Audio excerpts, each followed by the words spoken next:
छ यो सर्वपुष्प अमूल्य वचन पवित्र बाइबल। दाजु जय मसीह।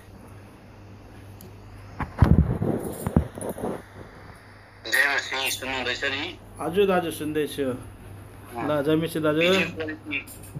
भिडियो क्वालिटी एकदमै पुवर हुँदो रहेछ नेट कमजोर भएर।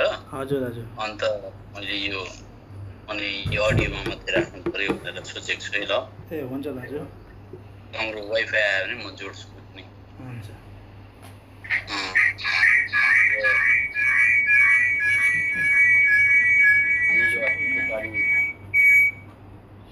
अलिकति अनुग्रहको बारेमा हेरेका थियौँ। अनुग्रह पनि हामीले अनुग्रहको पहिलो पत्र 4 अध्यायको 10 पद अनुसार म्यानिफुल विजडम अफ ग्रेस अथवा अनुग्रहको नाना प्रकारको अनुग्रहको धन भनेर हेरेका थियौँ। अनि त्यसमा चाहिँ अनुग्रह भन्ने चाहिँ मैले एउटा नमुना बताएको थिएँ। 7वटा रङ मिलेर मात्रै सेतो रङ हुन्छ। अनि सेतो रङ हुनको लागि 7वटा रङ चाहिन्छ। अनुग्रह भन्ने वस्तु अथवा विषयलाई हामीले अनुग्रहद्वारा उद्धार मुक्ति पायो भनेर त्यति मात्रै एउटा मात्रै रङ पक्रियो भने चाहिँ सम्पूर्ण अनुग्रहको विवरण हुँदैन अथवा त्यसको व्याख्या हुँदैन। 7वटा पाटा पल्टाउँदा मात्रै साँचो अनुग्रह हुन्छ भनेर हामीले हेरेका थियौँ। अनि अनुग्रहले मान्छेलाई सिधैमा पहिला मुक्ति दिन्छ, धर्मी तुल्याउँछ। दोस्रो कुरो, अनुग्रहले दिन प्रतिदिनको जीवनमा विश्वासीलाई पापमाथि विजय भएको अनुभव पनि हुन्छ। त्यस्तो भएको छैन भने त्यो अनुग्रहले काम गरिरहेको हुँदैन अथवा साँचो अनुग्रहमा विश्वासी बसेको हुँदैन भन्ने हामीले हेरेका थियौँ। तेस्रो कुरा, अनुग्रहले मान्छेलाई अभक्ति जीवनदेखि दूर राख्छ, सांसारिक अभिलाषादेखि दूर राख्छ। तीतसको किताबमा हामीले हेरेका थियौँ। आत्मसंयम हुन्छ अथवा क्रुस बोकेको जीवन हुनुपर्छ। अनि त्यो क्रुस बोकेको जीवन छैन भने डिस्कस अनि रिप्लाई गर्ने, रिसाउने, झगडा गर्ने, परिवारमा पनि यस प्रकारको सहन नसक्ने यस्तो वातावरण हुन्छ। त्यति बेला पनि साँचो अनुग्रह हुँदैन त्यहाँनिर। त अनुग्रह भन्नु एउटा कुरा हो, त अनुग्रहले काम गर्नु अर्को कुरा हो भनेर हामीले हेरेका थियौँ। अन्त अनुग्रहले पहिला कुरन्थी 8 अध्यायको 1 पद अनुसार मान्छे लोभी छ भने प्रभुको कामको निम्ति दिने बनाउँछ, दानी बनाउँछ, उदार चित्तको बनाउँछ। त्यो पनि एउटा अनुग्रहको काम हो। त्यो भएको छैन भने पनि अनुग्रहद्वारा मुक्ति पाए तापनि अनुग्रहको 7वटा रङको पाटाले काम गरिरहेको हुँदैन। अथवा अनुग्रह भन्ने कुरो चाहिँ 7वटा पाटा पल्टाउँदा 7वटाले मिलेर मात्रै सेतो रङ भए जस्तै अनुग्रहको चाहिँ एउटा मात्रै रङ टिपेर अनुग्रह भन्न पाइँदैन। त्यो झुटो अनुग्रह हुन्छ भनेर हामीले हेरेका थियौँ। अनि सबैभन्दा राम्रो चिन्ह चाहिँ कलसीको किताब 4 अध्यायको 6 पद अनुसार अनुग्रहले काम गरिरहेको छ भने चाहिँ सधैँभरि नै वचन नम्रतापूर्वक हुन्छ, अनुग्रहपूर्ण हुन्छ अनि रुखो वचन हुँदैन भन्ने पनि हामीले हेरेका थियौँ। अनि यो पनि झट्टैले कार्य नगर्ला, समयभित्रमा मान्छे झट्टै जवाब दिन्थ्यो भने जवाब नदिने हुन्छ अथवा झट्टै रिप्लाई नगर्ने हुन्छ। पछाडि चाहिँ अन्त एकदमै अनुग्रहले गर्दा मिठो बोली वचन उसकोमा आउन थाल्छ। जति बेलै त्यो पनि हामीले हेरेका थियौँ। अन्त अन्तमा गएर अनुग्रहले चाहिँ जुन सेवाकाई तपाईँ र मलाई दिएको छ त्यो सेवाकाई रोमीको किताब 12 अध्यायको 6 पद अनुसार त्यो सेवामा विशेष गरेर भविष्यवाणीको सेवामा ज्यादा लालायित हुनु भनेर पहिला कुरन्थी 14 अध्यायको 1 पदमा भविष्यवाणी भनेको के हो भन्दा प्रकाशको किताब 19 अध्यायको 10 पद अनुसार येशूको वचन, येशूको गवाही लिएर उभिनु, येशूको जीवनलाई दर्शाउनु चाहिँ भविष्यवाणीको वचन हो।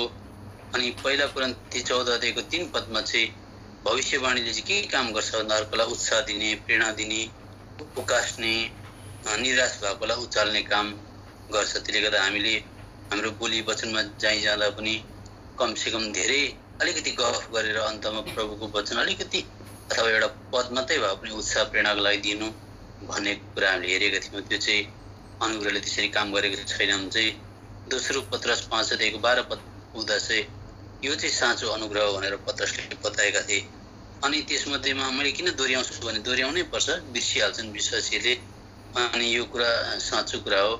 अनि पहिला पत्रस 2:21 पदमा प्रभु यीशु मसीहले गाली खाएर गाली गर्नु भएन, धम्काइ माग्नु भयो, तर उहाँले फेरि धम्काउनु भएन।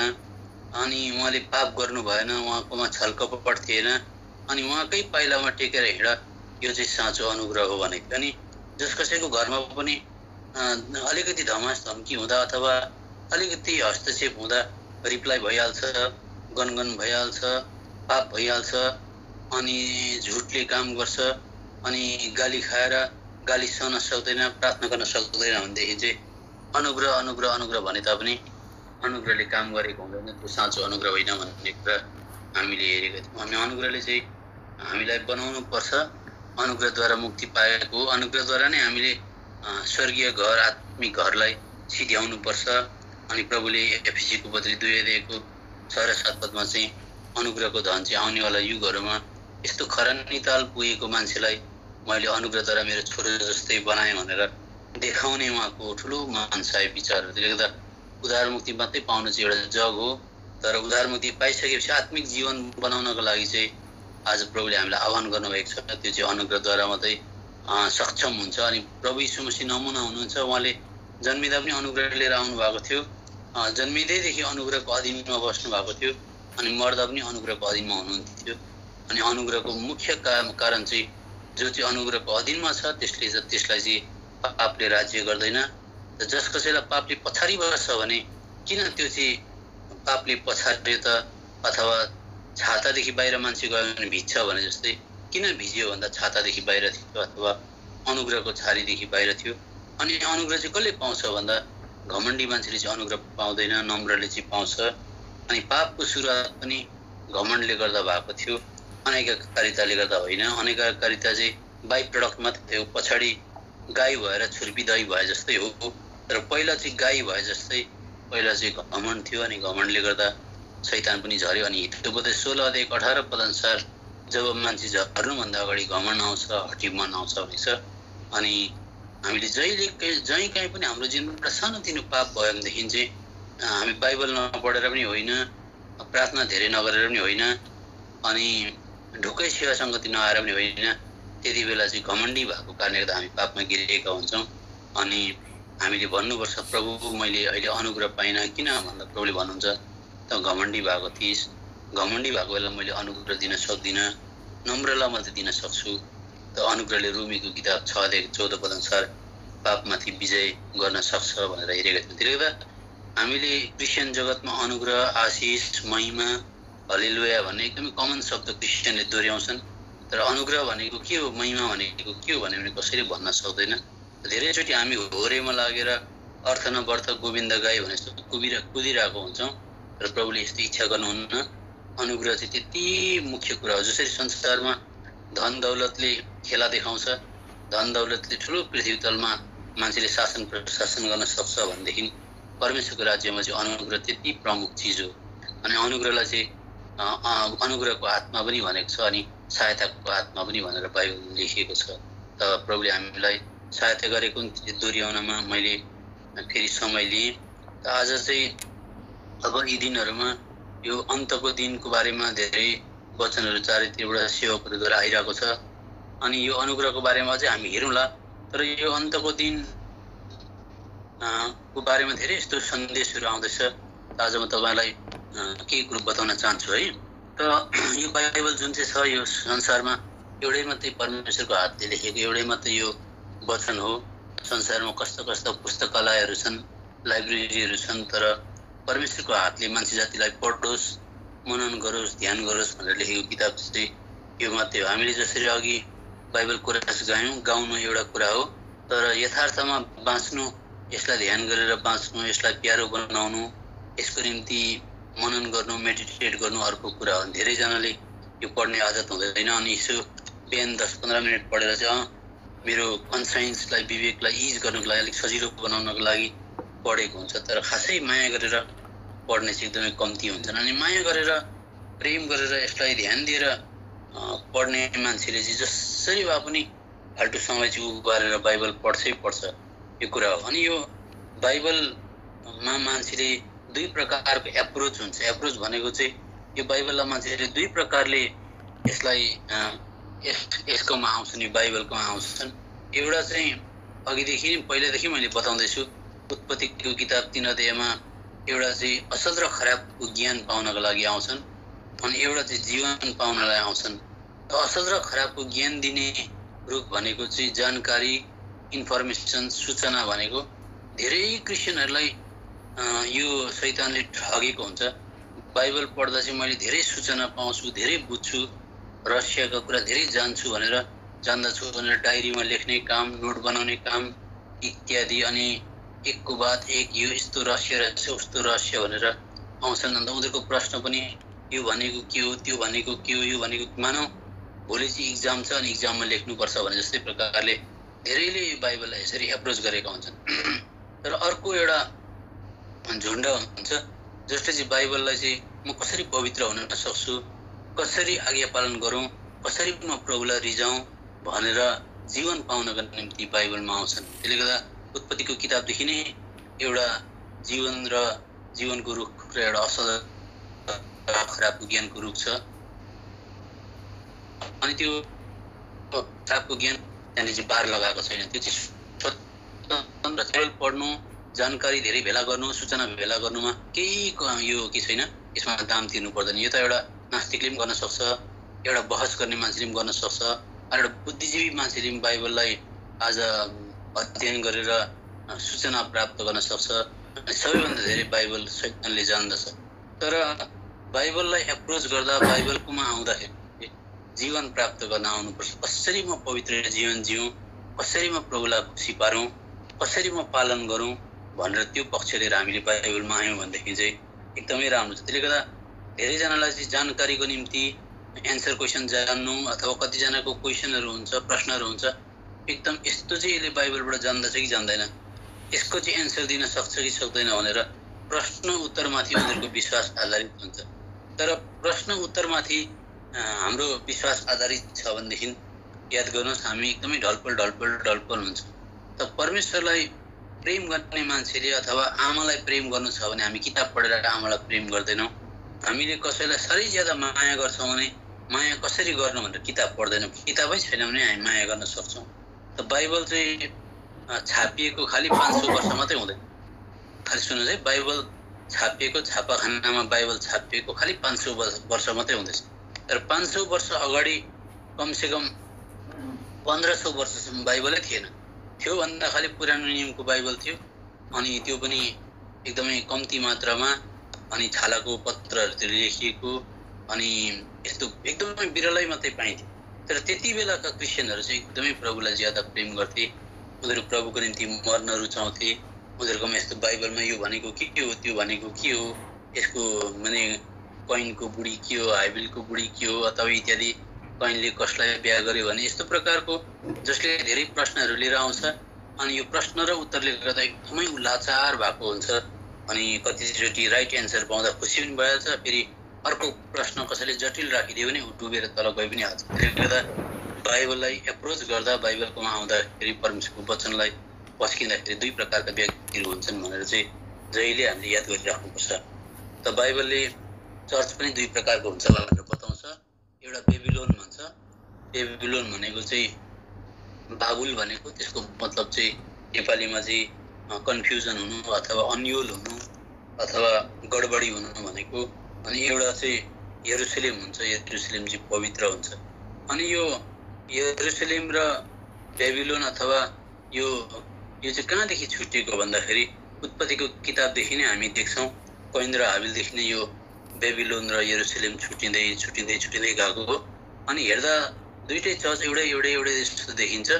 तर यरुसलेम चाहिँ पवित्रताबाट जान्छ, आगोबाट जान्छ। प्रकाशको किताबमा आइपुग्दाखेरि पहाडबाट नदी बगे जस्तै हो। पहाडबाट हिउँबाट पानी पिघलेर नदी साना खोलाहरू हुँदै आउँछन्। दुई प्रकारका खोला बग्दै जान्छन्। अनि मधेसमा पुगेपछि चाहिँ छर्लङ्गै देखिन्छ, यो चाहिँ यो खोला हो, यो चाहिँ यो खोला भनेर। त्यस्तै प्रकारले प्रकाशको किताबदेखि दुईटा नदीहरू बगेर गएका छन्। अनि प्रकाशको किताबमा पुग्दाखेरि उत्पत्तिको किताबदेखि नदी निस्केको छ। प्रकाशको किताबमा जाँदाखेरि चाहिँ बेबिलोन प्रष्टै देखिन्छ। प्रकाशको किताब 17 अध्यायमा 18 अध्यायमा अनि यरुशलेम चाहिँ 21 अध्यायमा देखिन्छ। अनि यो यरुशलेममा भएको विश्वासी चाहिँ त्यहाँ मण्डली चाहिँ आगोद्वारा खारिएको सुन अथवा दामी दामी मणिहरूले सजिएको भन्छ। अनि मणिहरू सुनहरू चाहिँ एकदमै रत्नहरू चाहिँ एकदमै आगोबाट पृथ्वीको आगोबाट निस्केको हुन्छ। पृथ्वी तलकै कुरा गर्दाखेरि पनि त्यसले चाहिँ पवित्रताको कुरा बताउँछ, शुद्धताको कुरा बताउँछ। अनि यरुशलेम बेबिलोन चाहिँ 17 र 18 पदमा लेखिएको छ। त्यहाँ चाहिँ पैसा रुपियाँको कुरा, पृथ्वी तलको धन दौलतको कुरा, पार्टी पोलिटिक्सको कुरा मिसिएको, अनि धेरै प्रकारको झुटो चिजहरू मिसिएको, अनि व्यभिचारका कुराहरू त्यहाँनिर छन्। त्यसले गर्दा जुन चर्चमा रुपियाँ पैसाले गर्दा लडाइँ झगडा हुन्छ, पार्टी पोलिटिक्स बसेको हुन्छ, अनि चर्च एउटा नाम मात्रै हुन्छ, संसारको धन सम्पत्ति दौलत इत्यादि यस्ता कुराहरू मिसिएको हुन्छ भनेदेखि चाहिँ त्यो चाहिँ के हो, बेबिलोनको लक्षण हो। अनि बाइबलले के भन्छ, मेम्नालाई चाहिँ अथवा त्यो थुमालाई चाहिँ दुलहीसँग तुलना गरेको छ भनेदेखि चाहिँ भेडाको भेषमा आउने जुन चाहिँ छ बस हो त्यसलाई चाहिँ बेबिलोनसँग तुलना गरेको छ। त्यसले गर्दा विश्वासी दुई प्रकारको हुन्छ। मेम्ना सिधा लाटो सोझो हुन्छ अनि गोठालाको पछि पछि जान्छ। अनि त्यो जुन चाहिँ बाँसो छ त्यो चाहिँ भेडाको भेषमा आएको हुन्छ। त्यसले चाहिँ झुटा शिक्षक अथवा हेर्दा चाहिँ भेडाकै भेष जस्तो, तर भित्र चाहिँ त्यसको सिन्सियरिटी, इमान्दारी, इन्टिग्रिटी भन्ने कुरा हुँदैन। त्यसो गर्दा चाहिँ त्यो देखिँदैन, लक्ष्मै हुन्छ। त्यसले गर्दा त्यहाँ प्रभुले बताउँदै बताउँदै बताउँदै ल्याउनु भएको त्यो कुरा मैले। त्यसले गर्दा धेरै विश्वासी चाहिँ खालि बौद्धिक जिज्ञासा भन्छ नि, बौद्धिक जिज्ञासा भनेको चाहिँ इन्टेलेक्चुअल क्युरियोसिटी भन्छ, खालि ज्ञान बटुल्न आउँछन्। अनि अन्त एउटा कुरा म बताउँछु जाँदै गर्दाखेरि, आज त मेरो एउटा जेनरल इन्ट्रोडक्सन अथवा एउटा मोटामोटी एउटा परिचय मात्रै हो। अब सायद जरुरत परेछ भने भविष्यमा हामी हेरौँला प्रभुको आगमनको लागि खास कसरी तयारी हुन सकिन्छ भन्ने। अनि बौद्धिक जिज्ञासा भनेको चाहिँ धेरै बाइबलको कुरा बुझ्यो भने, धेरै ज्ञान भयो भने जान्ने हुन्थ्यो होला भनेर। तर याद गर्नुहोस्, यसरी हामीले एकको बाद एक सेवा गर्दा चाहिँ गरिरहेको छु जस्तो पनि हुन्छ हुन चाहिँ। तर मानव एउटा मान्छे छ, त्यो मान्छेले 1 मिनट पछाडि फेरि खान्छ, 2 मिनट पछाडि फेरि खान्छ, 1 घन्टा पछाडि फेरि खान्छ, फेरि अलिकति उल्टी गर्छ, फेरि अलिकति खान्छ, अनि खाएकै गर्छ, धेरै खान्छ। तर यसरी धेरै खायो र एकैछिनमा खायो उल्टी गर्यो भन्दैमा त्यसले धेरै पचाएको हुँदैन। कम्ती खाऊ त्यसलाई पचाऊ, पचायो भनेदेखि चाहिँ त्यो चिज भित्र गएर रगत बनिन्छ अनि हामीहरूको मांसपेशीमा पस्छ, त्यो चाहिँ हामीहरूको शरीरमा गएर ताकत लाग्छ। त्यसले गर्दा धेरै ज्ञान चाहिँ, धेरै बुद्धि, धेरै जानकारी, धेरै सूचना चाहिँ कतिचोटि उल्टी हुने कुरा पनि हुन्छ। अनि अस्तिको पालि के वचन दिएको थियो त्यो पच्यो कि पचेन, नपचिकन फेरि अर्को खाइहाल्यो भने चाहिँ त्यो डाइजेसन हुँदैन। त्यसले गर्दा कम्ती, तर त्यसले गर्दा म बाइबलमा कहीँ पनि दिनहुँ बाइबल पढ भनेर लेखेको छैन। यो सुन्नुहोस् है, एउटा चुनौतीको कुरा हो। दिनहुँ बाइबल पढ भनेर लेखेको छैन, दिनहुँ बाइबललाई मनन गर भनेर चाहिँ लेखेको छ। तर दिनहुँ चाहिँ के गर भनेको छ, दिनहुँ चाहिँ क्रुस उठाएर हिँड भनेको छ। त्यता हामीहरूकोमा चाहिँ दिनहुँ बाइबल पढ भन्ने कुरालाई ज्यादा प्रोत्साहन, तर दिनहुँ क्रुस उठाएर हिँड भन्ने कुरालाई चाहिँ प्रोत्साहन हराइसक्दाखेरि चाहिँ क्रिस्चियनिटी चाहिँ विदाउट क्रस भइसकेको छ। त्यसो गर्दा चाहिँ एकदमै मानव भोलि इक्जाम आउँछ जस्तो गरेर पढेको जस्तै हुन्छ, तर खास क्रुसले चाहिँ जीवनमा काम गरेको छैन भने क्रिस्चियनिटी विदाउट क्राइस्ट के अरे क्रस इज क्लब भन्छ। त्यसले गर्दा त्यो क्रस छैन, दिन प्रतिदिनको जीवनमा क्रस बोक्ने जीवन छैन, क्रुसमा टाँगिएको अनुभव छैन, माफी दिन सक्दैन, चुप लागेर बस्दैन भनेदेखि जति नै धेरै बाइबल पढौँ 1 महिना पछाडि सबै बिर्सिसकेको हुन्छ, एउटा पनि दिमागमा रहँदैन। अनि अझै धेरै बुझ्ने इच्छा हुन्छ, अनि मान्छे प्रकाशित वाक्यसम्म पुगिसकेको हुन्छ, बुझ्न चाहिँ केही पनि बुझेको हुँदैन है, त्यस्तो कुरा। त्यही हामीले कम्ती खाने, त्यसलाई बचाउने। अस्तिको पालि मैले अनुग्रहको बारेमा बताएँ। त्यो अनुग्रहले तपाईँले मेरो जीवनमा 6 महिनाभित्र काम गर्नै पर्छ भनेर प्रार्थना गर्नुहुन्छ तपाईँले। प्रभु मेरो बोली वचनमा अनुग्रहपूर्ण मैले बोलेको अथवा बातचित गरेको प्रमाणित पाऊँ। अनुग्रहद्वारा म शिक्षा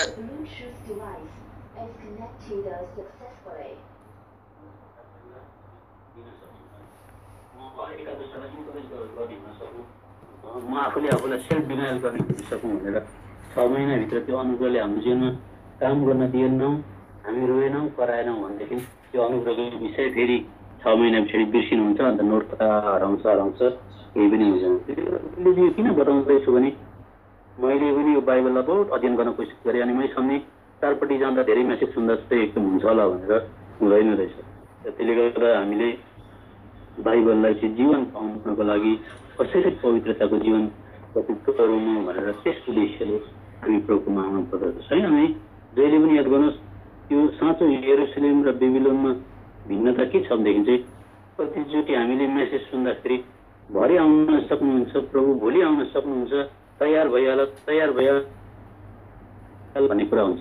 तर याद गर्नुहोस् कसैको कसैसँग मङ्गनी भएको छ, त्यो केटा होस् केटी होस्, तर त्यो केटा र केटीले चाहिँ मङ्गनी भएको केटा र केटीले चाहिँ त्यो केटा आइपुग्छ होला, तातो केटी आइपुग्छ होला, देख्छ होला भनेर चाहिँ आज अर्कै प्रकारको जीवन व्यतीत गर्छ।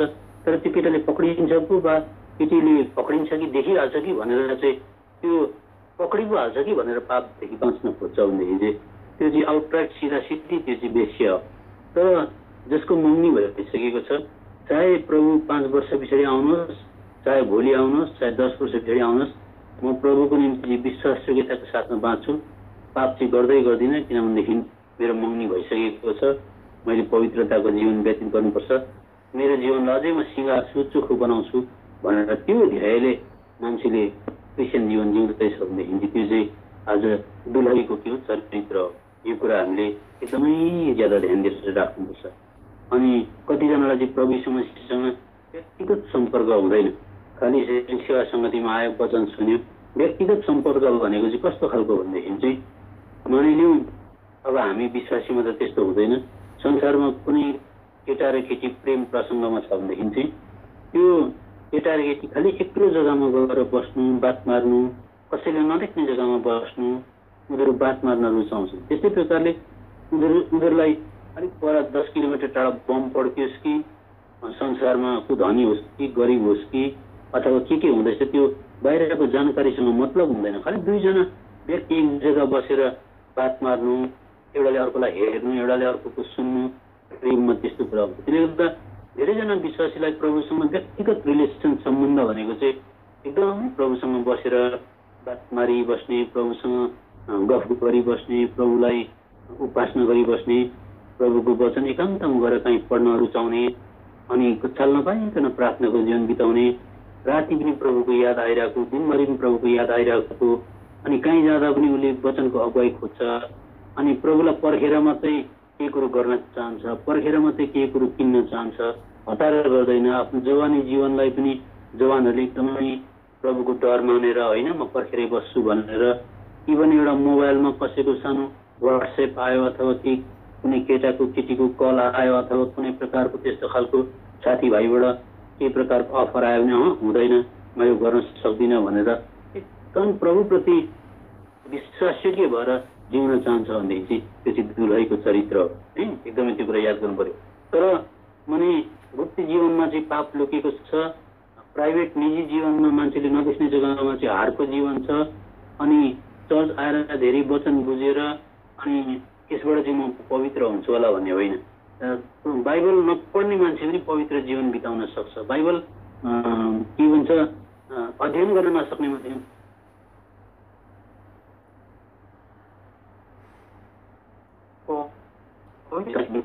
पाइन्छ। के भन्छ doctrine should not be more important than the devotion. भन्नु मतलब चाहिँ हामी शिक्षालाई प्रमुखता दिन्छौँ तर डिभोसन हराएको हुन्छ, प्रभुप्रतिको प्रेम हराएर गएको हुन्छ। अनि डक्ट्रिनलाई ज्यादा इम्पोर्टेन्स दिने हुँदाखेरि डिभोसन हराएर जान्छ। तर डक्ट्रिन जान्दैन अरे मान्छेले, तर प्रेम चाहिँ गर्छ, प्रभुलाई ज्यादा नै प्रेम गर्छ भने त्यो जस्तो ठुलो कुरा केही पनि होइन। त्यसले गर्दा प्रेममा चाहिँ डक्ट्रिन चाहिँदैन। आमालाई प्रेम गर्नको लागि के किताब पढेर प्रेम गर्न सकिँदैन। म जहिले पनि भन्छु आमालाई प्रेम गर्नको लागि अटोमेटिक हृदयबाट के आउँछ, आज किताब पढ्नै पर्दैन। त्यसले गर्दा भित्रबाट हुने अनि त्यो प्रकारको प्रभुप्रतिको रुचि छ भनेदेखि त्यो चाहिँ के हो, यरुशलेमको चिन्ह हो, हामी याद गर्नुपर्छ है।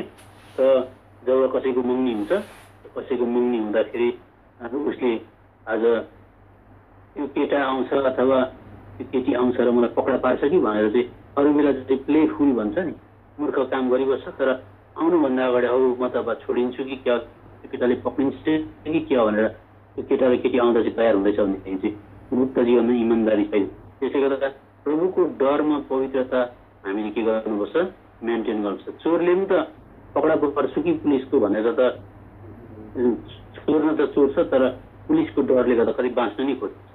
व्यभिचारी औरतले पनि कतिचोटि व्यभिचार गर्छ, तर पक्रा पर्छ कि भनेर केटाले केटीले त्यस्तै प्रकारको आज अनैतिक जीवनहरू कति बिताउँछन्।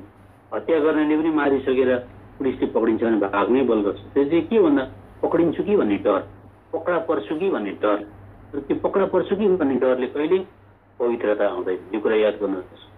पवित्रता आउँछ प्रभुप्रति मेरो डिभोसन हुनुपर्छ, भक्ति हुनुपर्छ। प्रभुले मलाई साह्रै ज्यादा प्रेम गर्नुभयो, त्यस कारण त म उहाँलाई धोका दिन सक्दिनँ र प्रभुले कहिले कर पनि लगाएको छैन।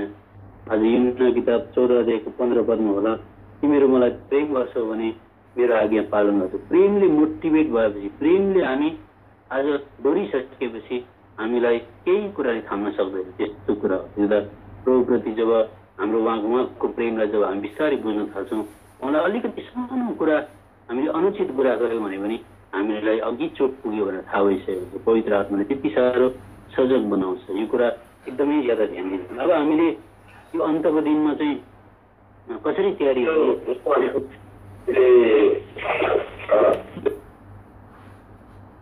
अन्तको दिन कसरी आउँछ भन्ने कुरामा एक दुईवटा कुरा म बताउन जानु पर्यो।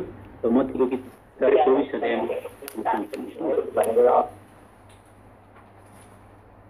मत्तीको किताब 24 अध्याय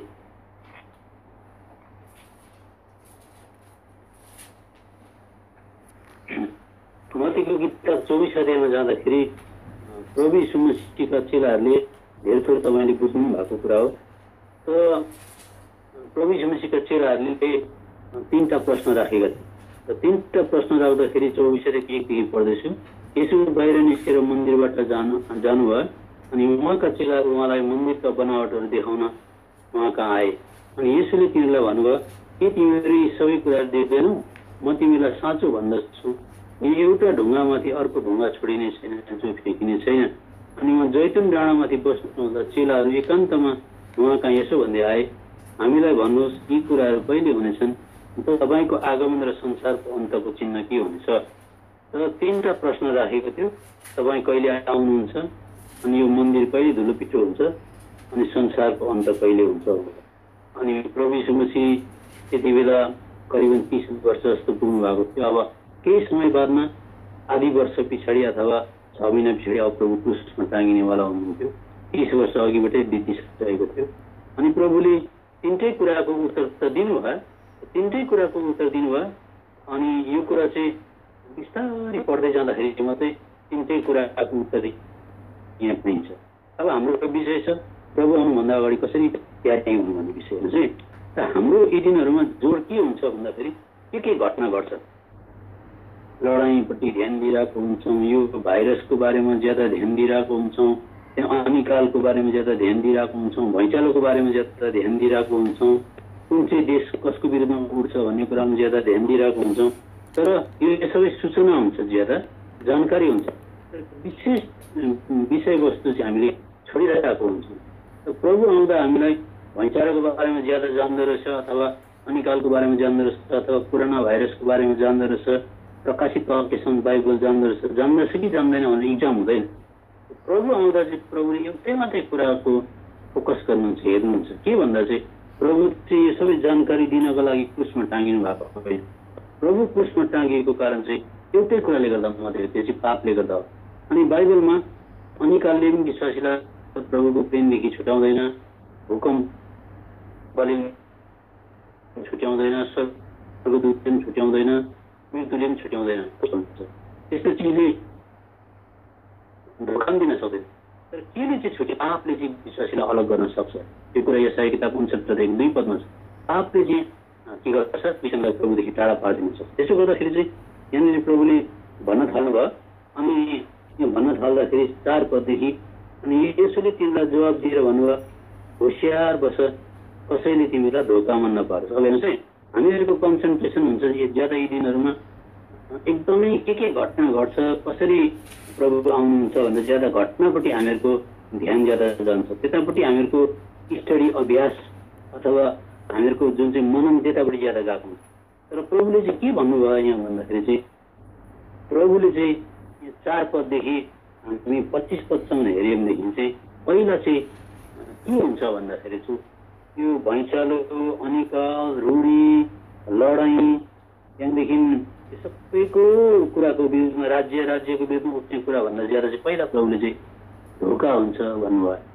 के कुरा चाहिँ प्रमुख रहेछ भन्दा चाहिँ प्रभुले धोका हुन्छ, धोकादेखि चाहिँ बाँचेर बस्नु भनेर धोकाको बारेमा, धोकालाई इङ्ग्लिसमा डिसेप्सन भन्छ, डिसिट पनि भन्छ, अनि धोकादेखि चाहिँ बाँच्नु भन्नुभयो। त्यसले गर्दा भैँचालोले कहिले धोका दिँदैन, कोभिड-19ले कहिले धोका दिँदैन, त्यहाँदेखि यो लडाइँको हवालाले कहिले धोका दिँदैन, याद गर्नुहोस्।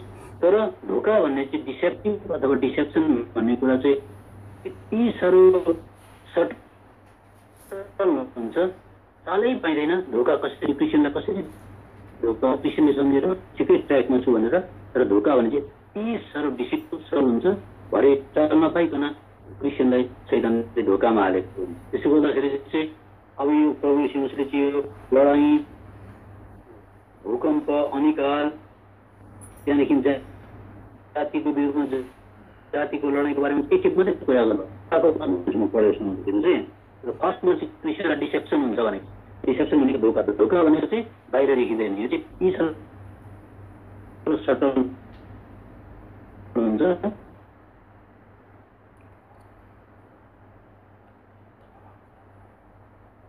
तपाईँलाई मैले गएर दोकानमा नर्थ फेसको ज्याकेट किनेर कुनै अरिजित किन्नु पर्यो भने चाहिँ बनाएको हुन्छ, त्यसपछि मात्रै धोका दिनमा शैतान चाहिँ मास्टर हो। याद गर्नुहोस् है, शैतान चाहिँ बाइबल पनि यति साह्रो ज्यादा जान्दछ। ऊ चाहिँ 6000 वर्ष पुरानो खेलाडी हो, उसले चाहिँ क्रिस्चियनलाई लेफ्ट राइट गरिदिन सक्छ। यी साह्रो बाटो क्रिस्चियन त्यस्तो शैतानसँग लड्नको लागि विश्वासीले पहिला चाहिँ क्रिस्चियनले कसरी, शैतानले कसरी गाउँ चलाउँछ, यो चाहिँ कतिको धोकेबाज हो, त्यसले कस्तो कस्तो कुरामा मलाई धोका दिन्छ भनेर चाहिँ त्यसको प्र्याक्टिस बुझेको छैन भने, त्यसको चाल बुझेको छैन भनेदेखि चाहिँ चाल नपाई धोकामा हाल्दिन्छ। त्यो कुरा त्यो फर्स्टमा हामीले संसारमा भइरहेको घटनाभन्दा ज्यादा पनि धोकादेखि चाहिँ कसरी बाँच्नु त्यो बुझ्नुपर्छ। त्यसले गर्दा पहिला कुरा चाहिँ मैले के गर्नुभयो, हेर्नुहोस् 4 पदमा पनि लेखेको छ, होसियार बस कसैले तिमीलाई धोका नपारोस् भनेपछि धोका चाहिँ ठुलो कुरा रहेछ है। फेरि 5 पदमा धेरैलाई धोका दिनेछन्, अनि फेरि तल 10 पदमा धेरैले ठेस खानेछन् र एकअर्कालाई विश्वासघात हुन्छ, त्यहाँ धोका। 11 पदमा धेरैलाई बहकाउनेछन् भनेको त्यो पनि धोका भनेको। फेरि एकता तल गएर 24 पदको अन्तिममा पनि बहकाउनेछन्, डिसेप्सन ज्यादा हुन्छ, ठगी दिइन्छ, ओरिजिनल चिजदेखि, मौलिक चिजदेखि चाहिँ कृत्रिम चिजपट्टि लगिदिन्छ भनेर चाहिँ धोकाको बारेमा ज्यादा कुरा गरेको देख्छु। अब फेरि मलाई हेर्नुहोस्, एउटा उत्साह भनेर हामीले सबैजनालाई प्रभुले प्रेम गर्नुहुन्छ र प्रभु आउँदाखेरि सबैजना जान्छन् भनेर सबैलाई विवेकमा के हुन्छ भनेदेखि कति धेरै प्रभुले मलाई माया गरेको, प्रभुले छोड्नु हुँदैन भनेर हामीलाई त्यो प्रकार एउटा के भन्नु कन्सोलेसन अथवा सान्त्वना अथवा एउटा इन्करेजमेन्ट भन्ने कुरा हुन्छ। तर याद गर्नुहोस्, इन्करेजमेन्ट झुटो इन्करेजमेन्ट पनि हुनसक्छ। जस्तो मानिलिउँ एउटा मान्छे डरलाग्दो खतरनाक बिमार छ, डक्टरकोमा गयो एउटाकोमा, उसले सिरियस छ भन्छ, तर अर्को अलिक कन्सल्ट डक्टरकोमा जाँदा केही छैन भन्यो भने उसलाई कन्सोलेसन त भयो, इन्करेजमेन्ट त भयो, तर भित्रको बिमार पत्ता लागेको हुन्छ। त्यो त यी दिनहरूमा हामीलाई कन्सोलेसन चाहिन्छ, सान्त्वना चाहिन्छ, अनि इन्करेजमेन्ट चाहिन्छ। तर इन्करेजमेन्ट पनि हामीले सठिक प्रकारको बिमार पत्ता लगाएर मात्रै इन्करेजमेन्ट हुन्छ। त्यो त बाइबलमा प्रभुले हामीलाई प्रेम गर्नुभयो, अनि सङ्गतिमा लागि बस्नुपर्छ, अनि प्रभु आउँदा हामी छोडिँदैनौँ भनेर त्यति मात्रै कुरा थियो। 2 पन्नामा पनि सक्दा हुन्छ। तर बाइबल किन 66वटा किताब दिएको? अनि बाइबलमा हेर्नुहोस् यो कुराहरू यी दिनहरूमा हराएर गयो। बाइबलले भन्छ धेरैलाई धोका हुन्छ, धेरैलाई। अब 100मा 100 जनामा धेरै भनेको कति हो? कमसेकम पनि आधालाई भनेको छैन, धेरै भनेको 70% धोका हुन्छ। त्यसले गर्दा बाइबलमा धेरै भन्ने शब्द धेरै ठगिन्छन् भन्ने कहाँ लेखेको छ? म छोटकरीमा पढ्दैछु। मत्ती 7:13-14 पदमा चाहिँ धेरैजना चाहिँ फराकिलो बाटोबाट जान्छ, साँगुरो बाटो भेट्ने चाहिँ कम्ती हुन्छ भने लेख्दा हेर्नुहोस् यो बाइबलमा किन यस्तो कुरा लेख्नु है। एक अर्को कुरा पहिला कोरिन्थीको किताब 10 अध्यायको 2 देखि 5 पदमा गयो भने पुरानो नियममा पनि धेरैसम्म परमेश्वर खुसी हुनु भएन भनेर इतिहासको किताब 1 अध्यायको 10 पदमा गयो भने धेरैको मुख बन्द हुनुपर्छ भनेपछि मुखबाट छुटकारा पाएको हुँदैन, धेरै बोल्ने पापबाट छुटकारा पाएको हुँदैन। पहिला कोरिन्थी 11 अध्यायको 30 पद अनुसार धेरैजना रोगी, धेरैजना कमजोरी भए, धेरैजना सुकी गए उहाँले लेखेको छ। दोस्रो तिमोथी 4 अध्यायको 3 पदमा अन्तको दिनमा धेरै गुरुबाउहरू थुप्रिन्छन्। गुरुबाउ भनेको बाइबल टिचर थुप्रिन्छन्। अनि थुप्रिनु मात्रै होइन, कस्तो खालको वचन दिन्छन् भनेदेखि चाहिँ आज कानलाई चिलाउने भनेको चाहिँ एकदम कानमा तपाईँ र मलाई कसैले के भन्छ परेवाको पक्समा खालेर सो गरेर खेलाइदियो भने मजाले निन्द्रा लाग्छ।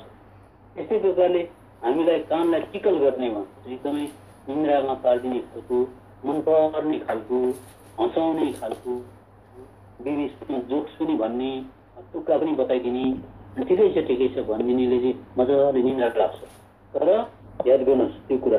अनि त्यति बेला चाहिँ यहाँ आउनुहोस्, पहिला दोस्रो तिमोथी 4 अध्यायको 3 पदमा त्यो कुरा म पढिहाल्छु है। दोस्रो तिमोथी 4 अध्यायको 3 पदमा त्यो कुरा पाइन्छ। हेर्नुहोस्, किनकि यस्तो समय आउनेछ जब तिनीहरूले घाँटी शिक्षा सुन्ने छैनन्, तर चिलाउने कानहरू भएका हुनाले आफ्नै अभिलाषाहरू अनुसार तिनीहरूले आफ्नो निम्ति शिक्षकहरूको थुप्रोता हुनेछन् भने टिचरहरू पनि ज्यादा हुँदो रहेछ त्यो कुरा।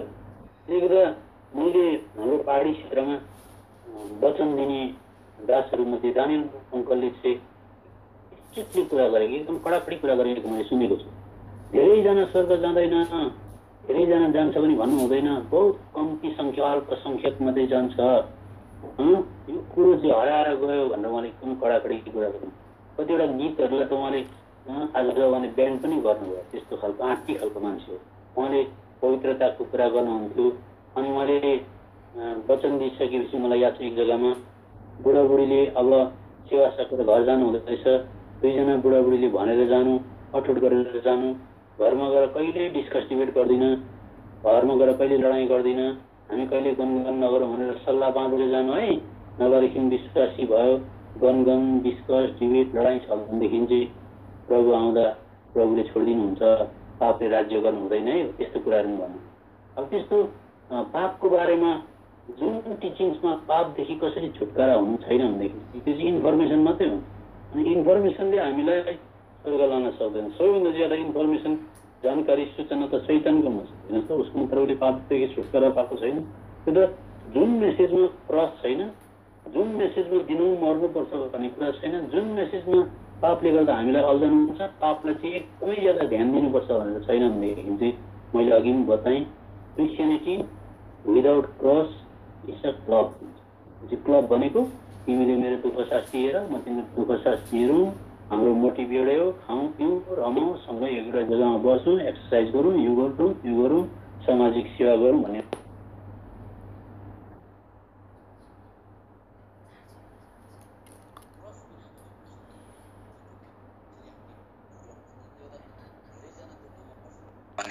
याकुबको किताबमा चाहिँ एक हप्तामा धेरैजना शिक्षक नबना भनेको छ। मत्तीको किताब 14 पदमा पनि बोलाइएका धेरै छन्, चुनिएका थोरै छन् भनेको छ। अनि भजनको किताब 34 अध्यायको 19 पदमा पनि धर्मीजनको दुःख धेरै हुन्छ, तर परमेश्वरले ती सबैबाट उनीहरूलाई उकास्नुहुन्छ। धेरैजना चाहिँ ठगिन्छ, धेरैजना बहकिन्छ। अनि यहाँनिर मत्तीको किताब 24 अध्यायको 11 पदमा पनि धेरैलाई बहकाउने छन्, धेरैको प्रेम सिलाएर जानेछ भनेपछि चाहिँ बहुसङ्ख्यक चाहिँ ठगिन्छ है त, यो बाइबलले बतायो। त्यसले गर्दा हामीले इन्करेजमेन्ट गर्नुपर्छ, मान्छेलाई उत्साह दिनुपर्छ, तर सठिक प्रकारले। हामीले बिमार छ भने जान्ने डक्टरले चाहिँ बिमार चाहिँ यो उत्साह दिन्छ, तिमीले यो सब्जी खायौ र यो प्रकारको दबाई खायौ, कसरत गर्यो भने यो तिमी बिमारबाट जाति हुन सक्छौ भनेर।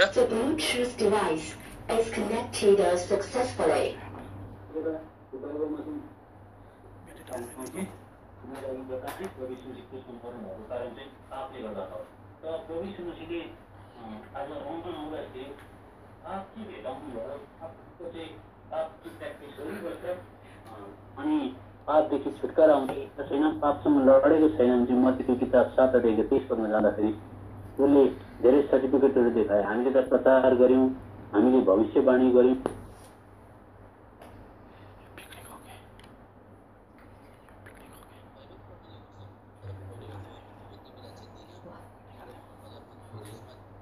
आज कतिवटा बाइबलमा अनुवाद यति राम्रो छ, दोज हु प्र्याक्टिस ललेसनेस भनेको छ। तिमी चाहिँ अधर्मको काम चाहिँ प्र्याक्टिस गरिबस्थ्यौ, तिमीले झुटलाई पालन पोषण गरेर राखेका थियौ, तिमीले झुटदेखि छुटकारा हुन चाहेनौ, त्यसले गर्दा म तिमीलाई चिन्दिनँ। म र तिमी एउटै भएको छैनौ भनेको, चिन्दिनँ भनेको एउटै शरीर भइसकेको छैन। तिम्रो र मेरो माइन्ड मिल्दैन रहेछ, तिम्रो र मेरो गरिगराइ मिल्दैन रहेछ, विचार मिल्दैन रहेछ, तिमीभित्र पाप देख्दैछु, जाऊ म तिमीलाई चिन्दिनँ। कस्तो भयङ्कर धोका हो। जब प्रभुले विश्वासीलाई एउटैलाई मात्रै चिन्नुहुन्छ, कसरी चिन्नुहुन्छ हेर्नुहोस् है। तपाईँ मेरो बाइबलको नलेज कतिको छ त्यसमाथि पनि हामीलाई प्रभुले चिन्नुहुन्न। कतिको धनी गरिब छौँ त्यसमाथि पनि चिन्नुहुन्न। को प्रचारक हो, को साधारण हो, को हाउसवाइफ हो, को भाँडा मोल्ने हो, को के भन्छ लेबर काम गर्ने, त्यस्तोमा चिन्नुहुन्न। स्वर्गले हामीलाई एउटै कुरामा मात्रै चिन्छ, त्यो चाहिँ एकदमै ध्यान राख्नुहोस्। दोस्रो तिमोथीको किताब 2 अध्यायको 19 पद पढ्दाखेरि चाहिँ त्यहाँ हामी पाउँछौँ। यो कुरामा जहिले दोहोऱ्याएर भन्छौँ, तरै पनि परमेश्वरको जग दृढतापूर्वक खडा रहन्छ, जसमा यो छाप लागेको छ, प्रभुले उहाँका आफ्नाहरूलाई चिन्नुहुन्छ अनि ख्रिस्टको नाम लिने हरेक जन अधर्मबाट अलग बसोस्। एउटै कुराले मात्रै चिन्छ स्वर्गले। कतिको बाइबल जान्दछ भन्ने छैन, कतिको सेवा सङ्गति एटेन्ड गरे पनि छैन, कतिको योगदान गरे त्यसमाथि पनि छैन। तर स्वर्गले चाहिँ के भनेर चिन्छ भनेदेखि चाहिँ जो चाहिँ अधर्मबाट भाग्छ, छेउमा जानु त पुरै छोडिदिनुहोस्, देख्ने बित्तिकै भाग्छ। भाग्नु भनेको कस्तो, हिँड्नु भनेको होइन, भाग्नु भनेको त एकदम स्पिड बढाउनु भनेको। अधर्मदेखि जो चाहिँ भाग्छ, किनभने उसलाई थाहा छ ख्रिस्ट चाहिँ अधर्मले गर्दा मर्नु भएको हो, म अधर्मको छेउमा जाँदिनँ। म यति साह्रो कुबरा साँप आउँदैछ भने को छेउमा गएर अँगालो मार्न खोज्छ? त्यो त पापलाई चाहिँ क्रिएसनले चाहिँ यसरी हेड गरेर, साँप आउँदा जसरी मान्छे भाग्छ, सिंह आउँदा जसरी भाग्छ, यसरी नै पाप चाहिँ आउने बित्तिकै पापदेखि भाग्ने चाहिँ उसको चाहिँ इन्टेन्सन छैन, प्रवृत्ति छैन, एटिच्युड छैन, नियत छैन भनेदेखि चाहिँ याद गर्नुहोस् आउटराइटली बेसिया हुन सक्छ। त्यो त क्रिस्चियनले चाहिँ मेन ध्यान दिनुपर्ने चाहिँ बिहानदेखि बेलुकासम्म पापदेखि म कसरी भागौँ, कसरी बाँचौँ। पापले गर्दा प्रभु क्रुसमा मर्नु भएको। अनि परमेश्वरले चाहिँ पापप्रति प्रभु कतिको स्ट्रिक्ट हुनुहुन्छ, म त्यो कुरा बताउन मन पर्छ। पापलाई चाहिँ प्रभुले चाहिँ कति साह्रो घृणा गर्नुहुन्छ। साँच्चै नै पापलाई चाहिँ डिल गर्नु पर्यो, पापसँग व्यवहार गर्नु पर्यो भने 2 जग्गा जानुपर्छ। एउटा चाहिँ अदनको बगैँचामा जानुपर्छ, एउटा चाहिँ क्रुसमा जानुपर्छ। अदनको बगैँचामा हत्या पनि गरेको थिएन, अदनको बगैँचामा व्यभिचार पनि गरेको थिएन, अदनको बगैँचामा ब्याङ्क पनि फुटाएको थिएन, तर जस्ट एउटा आज्ञालाई उनले उल्लङ्घन गरेका थिए।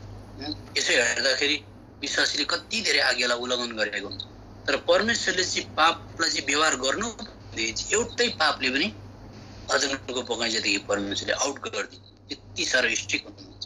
तर यो चाहिँ किन अहिले उहाँले हामीलाई अहिले आउटराइट आउट नगरिहालेको भन्दा चाहिँ उहाँले देखाएको छ अदनको बगैँचामा चाहिँ म चाहिँ पापलाई डिल गर्नु पर्यो भनेदेखि चाहिँ यति साह्रो स्ट्रिक्टली डिल गर्छु, म एउटै पापले पनि आउट गरिदिन सक्छु।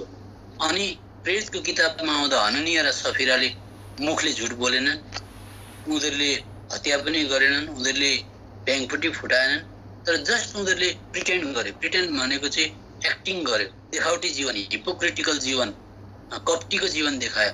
उनीहरूले 100मा 100% दान दिएको थिएन, तर 100मा 100% देखाएको जत्तिकै गरेर मुखले नबोलिकन, मुखले झुट नबोलिकन, ओठ नखोलिकन पनि उनीहरूले झुट बोले। त्यति बेला परमेश्वरले फेरि नयाँ नियमको क्रिस्चियनहरूलाई प्रेरितको समयमा, जल्दो बल्दो समयमा तत्काल हननिया र सफिरा ठरै मरे थियो। अब परमेश्वरले के भन्न चाहेको हुन्छ, पापलाई मैले व्यवहार गर्नुभयो भने चाहिँ एउटै पापले म आउट गरिदिन्छु, यति साह्रो कडा हो। तर मैले एकखेप इक्जाम्पल देखाएपछि चाहिँ घरिघरि यसो नगर है, पछाडि गएर म लेखा लिन्छु। अब परमेश्वरले इच एन्ड एभ्री स्टेपमा विश्वासीसँग चाहिँ लेखा लिन थाल्नुभयो र डिल गर्न थाल्नु त कोही बाँच्दैन। त्यसले गर्दा तपाईँ र मेरो नियतलाई उहाँले हेर्नुहुन्छ, कतिको चाहिँ यो पाप भनेपछि चाहिँ भाग्छ, त्यसलाई चाहिँ उहाँले प्रमुखता दिनुहुन्छ। अनि हननिया र सफिरा मर्यो, यसको मतलब धेरैलाई डर भयो। त्यहाँबाट पछाडि कति क्रिस्चियनले झुट बोले, व्यभिचार गरे, लडाइँ गरे, काटाकाट गरे, मारामार गरे, बुढाबुढी डिभोर्स गराएसँग केही पनि भएको छैन, जजमेन्ट नै भएको छैन। किनभने मैले देखाउनु यति साह्रो स्ट्रिक्ट छु है म भनेर। अब भविष्यमा गएर यसको जजमेन्ट हुँदाखेरि चाहिँ कसले पापलाई लाइटली लिन्थ्यो, कसले पापलाई गम्भीरताको साथमा लिन्छ त्यो चाहिँ जजमेन्ट आएकै छैन। अहिले त खालि विश्वासीले लेख्दै मात्रै छ इक्जामिनेसनमा, पेपर काटेकै छैन। त्यसले गर्दा तपाईँ र मेरो एउटा इन्टेन्सन चाहिँ के हुनुपर्छ भन्दा जवान वृद्ध बुढाबुढी भर्खरको सन्डे स्कुलको टिचर गुरुबाउ गुरुआमा हामीले चाहिँ पाप भनेपछि चाहिँ एकदमै ज्यादा कसरी बाँचौँ त्यसमा ध्यान दिनु। अर्को कुरा कल्भरी क्रुसमा हेर्नुपर्छ। मैले एउटा अदनको बगैँचाको कुरा बताएँ, हननिया र सफरियाको बताएँ, अर्को चाहिँ कल्भरी क्रुसमा। कल्भरी क्रुसमा आफ्नै पुत्र जसले पाप गरेको थिएन, प्रभु येशू मसीह क्रुसमा टाँगिनु भयो हाम्रो पाप बोकेर। अनि पापलाई चाहिँ उहाँले कति साह्रो स्ट्रिक्टली व्यवहार गर्नुहुन्छ भनेदेखि चाहिँ आफ्नो पुत्रमाथि पाप पर्दा अनुहार हटाउनु भयो, त्यति भयङ्कर। अनि पुत्रलाई उहाँले के गरिदिनु भयो, त्यागिदिनु भयो। अनि पुत्रले भन्नु पर्यो, हे न्यायकर्ता, हे पिता, होइन हे परमेश्वर न्यायकर्ता, मलाई तपाईँले किन त्याग्नु भयो भन्नु। मतलब पापलाई चाहिँ उहाँले कति साह्रो स्ट्रिक्टली लिनु हुँदो रहेछ। आफ्नै पुत्रलाई पनि त्यागिदिनको निम्ति उहाँ पछाडि हट्नु भयो, उहाँले त्यागिदिनु भयो, त्यति भयङ्कर कुरा हो। त्यसले गर्दा प्रिय हामीलाई पापदेखि अलग बस्नको लागि ठुल्ठुलो डक्ट्रिन चाहिँदैन। आज हामीलाई साँप आउँदा भाग्नुपर्छ भने कुनै किताब पढ्नु पर्दैन, सिंह आउँदाखेरि स्पिड भाग्नुपर्छ भनेर किताब पढ्नु पर्दैन, हामी अटोमेटिकली भाग्छौँ। अब त्यो विश्वासीमा दुई प्रकारको चरित्र हुन्छ। एउटा चाहिँ मानिलिउँ सुँगुर जस्तो चरित्र हुन्छ। के हो भन्दाखेरि चाहिँ उसको भित्रबाट परिवर्तन भएको हुँदैन। भित्र उसले सुँगुरले हिलो मन पराए जस्तो उसलाई हिलो मन परेको हुन्छ, तर सुँगुरलाई चार पाँचवटा चेन लगाएर राख्यो अरे, अनि नुहाइधुवाइ गरेर राख्यो, अनि भन्यो हिलो खेल्नु हुँदैन, नालीमा जानु हुँदैन भने अर्को चेन, त्यहाँदेखि मैला खानु हुँदैन भने अर्को चेन लगाए, साङ्ला लगाए, 5वटा चेन लगाएर साङ्ला लगाएर सुँगुरलाई राखेको छ भनेदेखि आज सुँगुर पनि सफा देखा पर्छ। तर याद गर्नुहोस् त्यो चेन फुस्काउने बित्तिकै सुँगुर फेरि हिलोमा जान्छ। यस्तै प्रकारले तपाईँ र मलाई चर्चको एल्डरले देख्छ, अथवा पाप गरे व्यभिचार गऱ्यो भनेदेखि प्रभु आउँदाखेरि पकडा पर्छ भनेको सम्झि साङ्ला बाँधे जस्तै हो।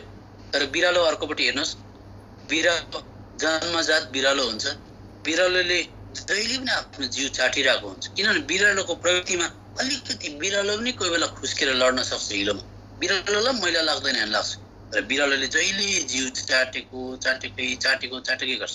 किन भन्दा उसको प्रवृत्ति त्यस्तै छ, भित्रैदेखि उसलाई चाहिँ एकदमै त्यो मैला कुरा चाहिँ मैला लागिहाल्छ, सफा गरेको गर्छ।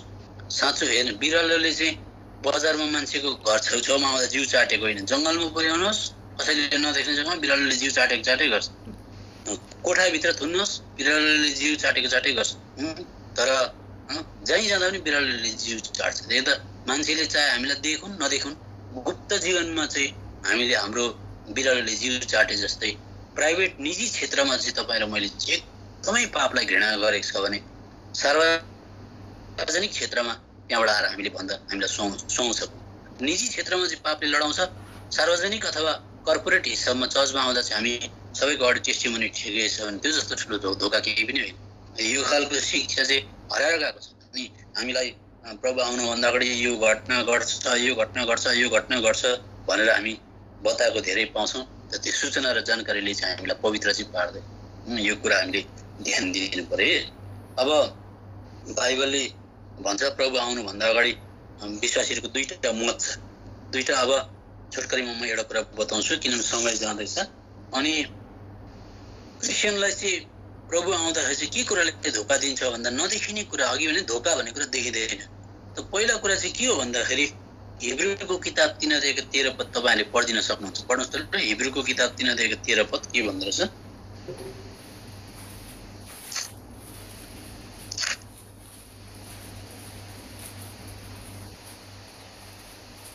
तर जबसम्म आज भनिन्छ तबसम्म दिनु एकअर्कालाई अर्थी देऊ र पापको छलद्वारा तिमीहरूमध्ये कोही कठोर नबनोस्। हेर्नु मैले अहिले के बताउँदैछु, पापको छल भनेको पापले चाहिँ धोका दिन्छ। अब पाप मान्छेको निजी क्षेत्रमा पाप हुन्छ, उसले बाहिर भन्न सक्दैन, अनि यो भन्न नसकेपछि त्यो बोकेर हिँडिराखेको हुन्छ, अनि निजी क्षेत्रमा हारिराखेको हुन्छ, अनि सार्वजनिक क्षेत्रमा चाहिँ उसलाई सबैले राम्रै भनिरहेको हुन सक्छन्। त्यसले गर्दाखेरि चाहिँ केले चाहिँ धोका दिँदो रहेछ भन्दा पापको छलद्वारा चाहिँ तिमीहरू बाँचाए भन्दैछ। एक अर्को कुरा हामी एफएको 22 पाउँछौँ, अभिलाषाले क्रिस्चियनलाई धोका दिन्छ। अभिलाषा यस्तो खालको हुन्छ, गुप्त जीवनमा अभिलाषालाई उसले टेम गर्न सकेन, बाँध्न सकेको छैन, भनेदेखि चाहिँ अभिलाषाले गर्दा के हुन्छ भन्दा अभिलाषाले गर्दा फ्याट्टै मुख लाग्छ, अभिलाषाले गर्दा खानेकुरामा कन्ट्रोल हुँदैन, अभिलाषाले गर्दा पैसा रुपियाँको लोभमा फस्छ, अभिलाषाले गर्दा आँखाले जतासुकै हेर्ने बानी बेहोरा हुन्छ, अभिलाषाले गर्दा धेरै बोल्ने बानी हुन्छ। त्यसदेखि छुटकारा पाएको हुँदैन। अनि यता चाहिँ सार्वजनिक प्रकारले चाहिँ मान्छेले हामीलाई राम्रो भनेको हुन्छ। अनि त्योभन्दा सार्वजनिक क्षेत्रमा मान्छेले हामीलाई नराम्रो भनोस्, तर निजी क्षेत्रमा चाहिँ तपाईँ र मैले अभिलाषालाई टेम गर्न सक्ने, लगाम लाउन सक्ने जीवन छ भने कति उत्तम हो। हेर्नुहोस्, दाउद मान्छे बहिष्कृत भएर जङ्गलतिर बसेको थियो।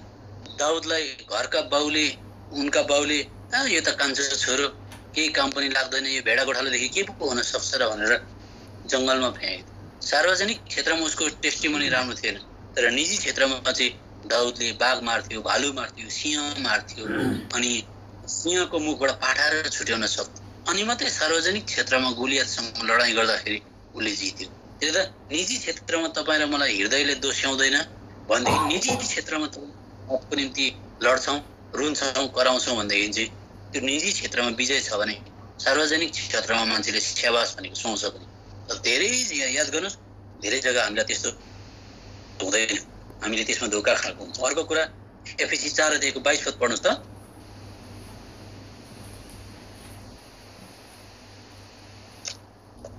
तिमीहरूले पहिलेको चालचलनको त्यस पुरानो मान्छेलाई फालिदेऊ जो धोकापूर्ण लालसाहरूद्वारा भ्रष्ट हुन्छ। हेर्नु, यहाँ पनि धोकै दिएको पाउँछौँ। त्यसले गर्दा मैले अघि बताएँ नि, यो भैँचालोले कहिले धोका दिँदैन, यो देखिने कुरा हो।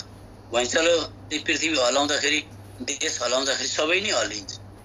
लडाइँ हुँदा सबैले बम पड्केको चाल पाउँछ, अनिकाल हुँदा सबैलाई भोकै हुन्छ, कोरोना भाइरस आउँदा सारा संसारभित्र मिडियाले देखाइरहेको छ, देशले धोका दिँदैन हामी। तर धोका दिने विषय चाहिँ गुप्ती हुन्छ, नदेखिने हुन्छ, अभिलाषामा टाँसिएको हुन्छ, पापमा टाँसिएको हुन्छ। अनि त्यसपछि निस्किनको निम्ति चाहिँ चेतावनी देऊ, एकादशलाई अर्थ देऊ, कोही पनि पापले गर्दा धोकामा नपरोस् भनेर भन्दैछ। यो कुरा हामीले बुझ्नु पर्यो। अर्को कुरा मर्कस 4 अध्यायको 19 पदमा भन्छ धन सम्पत्तिको धोका भन्छ। शैतान कहिले पनि सिंह पलाको शैतान कुरूप भएर कहिले पनि आउँदैन।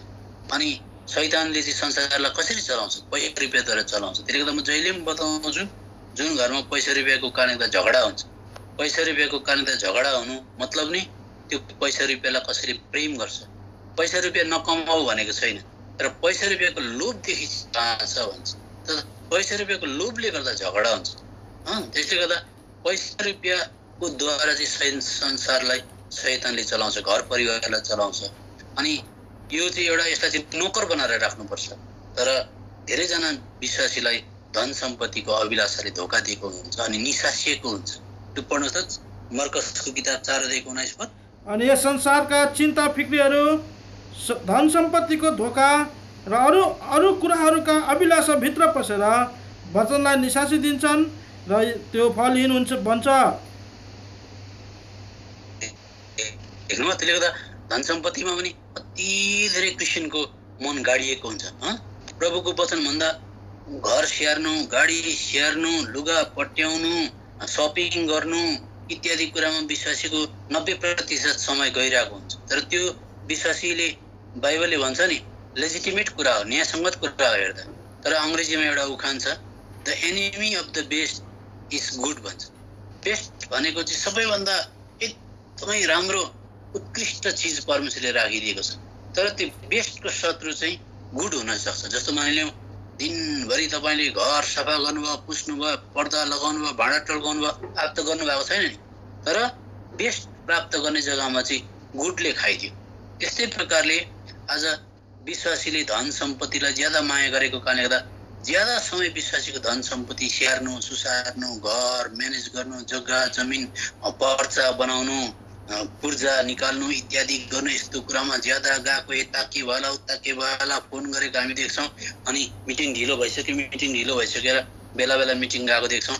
त मिटिङ चाहिँ स्वर्ग जानको लागि मात्रै गएको, तर ज्यादा समय चाहिँ उता धन सम्पत्तिको लोभमा परेको हुन्छ। त्यसले गर्दा याद गर्नुहोस्, यसरी धोका दिएको हुन्छ।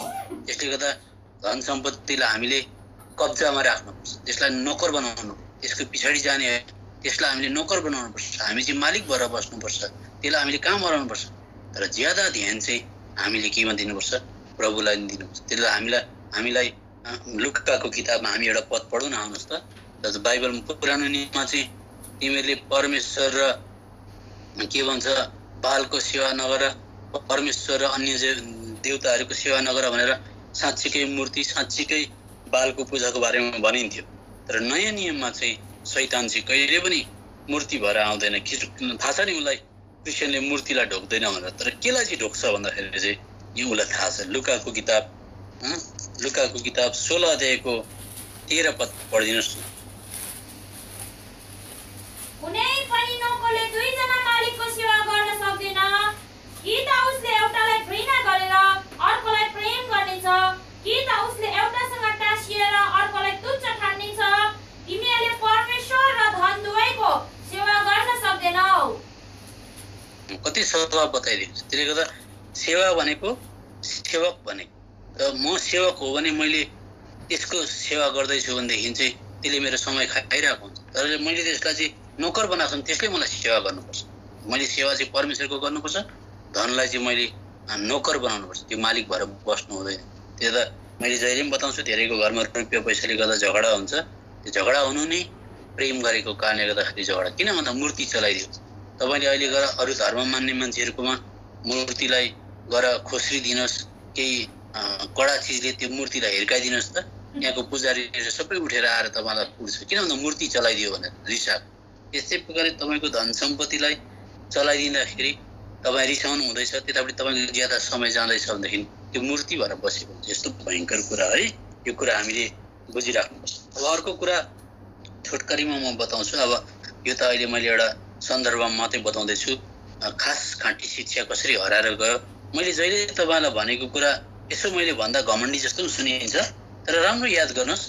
तपाईँले कुनै पनि म्यासेज सुन्नुहोस्, प्रभुको उद्धार मुक्ति पाएको कोही पनि सेवकलाई हामीले अन्डर एस्टिमेट गर्नु, डिक्राई गर्नु, डिफाई गर्नु, अर्कालाई झार्नु, गिराउनु, न्याय गर्नु हाम्रो केही पनि छैन, मेरो पनि केही छैन।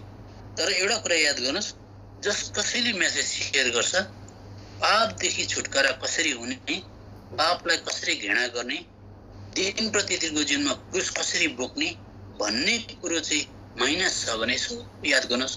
यो इन्फर्मेसन मात्रै भएर बसेको हुन्छ। यसलाई चाहिँ डिसर्निङ स्पिरिट भन्छ। डिसर्निङ भनेको चाहिँ खुट्याउने आत्मा। त्यो खुट्याउने आत्माले तपाईँले ट्राई गरी हेर्नुहोस्। यसले गर्दाखेरि यो कुरा हामी बुझिराखौँ। अर्को कुरा चाहिँ बाइबलले बताउँछ। अब छोटकरीमा म एउटा कुरा बताइरहेको छु।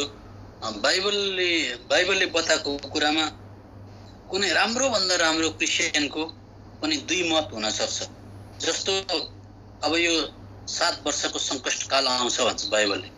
अनि 7 वर्षको सङ्कष्टकाल आउँदाखेरि चाहिँ एउटा मतले भन्छ, हाम्रै मण्डलीमा पनि त्यस्तो हुनसक्छ, एउटा मतले भन्छ त्यो सङ्कष्टकाल आउनुभन्दा अगाडि नै मण्डली ऱ्याप्चर भइहाल्छ भन्ने एउटा मत हुन्छ, एउटा झुन्ड हुन्छ। फेरि बाइबलले के भन्छ भन्दाखेरि चाहिँ महासङ्कष्टको आधा भागमा, पहिलो भागमा चाहिँ क्रिस्चियन पर्छ, दोस्रो भागमा क्रिस्चियन पर्दैन भन्ने मत पनि छ। हेर्नुहोस्, अब मैले बाइबल पढ्दा के पाउँछु भनेदेखि चाहिँ पहिलो 3.5 वर्षलाई 1260 दिन पनि भन्छ। पहिलो 3.5 वर्षको महासङ्कष्ट चाहिँ 7 वर्षमा 3.5 वर्षको पहिलाको सङ्कष्ट चाहिँ शैतानद्वारा आउँछ, याद गर्नुहोस्।